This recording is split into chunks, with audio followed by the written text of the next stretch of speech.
Red book లో రాసా 4 పేర్లు రాసుకునే దానికి పుస్తకం అవసరం, మతి మరిపోడు తప్ప. ఆ బుక్ నాడు మడత పెట్టి కింద తోసుకోమని చెప్పండి. ఇవన్నీ ఎవరిని బెదిరిస్తాడు? ఆనొచ్చబోయిస్తా ఈ నొచ్చబోయిస్తా ఆ పుస్తకం తీసుకుని చంద్రబాబు ఏం చేసుకుంటాడు? భలే ఎరుబాగులని కన్నాను రాని చంద్రబాబు అనుకుంటాడు. ఆ పుస్తకం తెలిసి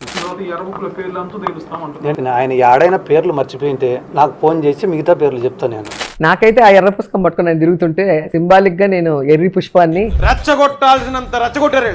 అయ్యా మాట్లాడే మాటలు రెడ్ బుక్ చింపేసి ఎక్కడో పెట్టుకోవాలా? ఇప్పుడు పెట్టాడు, ఎక్కడ పెట్టాడు? ఎవరికైతే దిగిందో ఈ రోజు జగన్ రెడ్డి ఢిల్లీ రోడ్ల మీద దిగుతున్నాడు. Red book red book red book అని చెప్పి ఢిల్లీ రోడ్ల మీద పడి దొరుకుతున్నాడు. ఎక్కడ పోయారా మరి మీరు? ఇన్నేసి కబుర్లు చెప్పేవాళ్ళు ఎటు పారిపోయారు? Chief Minister's son, who's Nara Lokesh, he's also a minister. He holding this red book.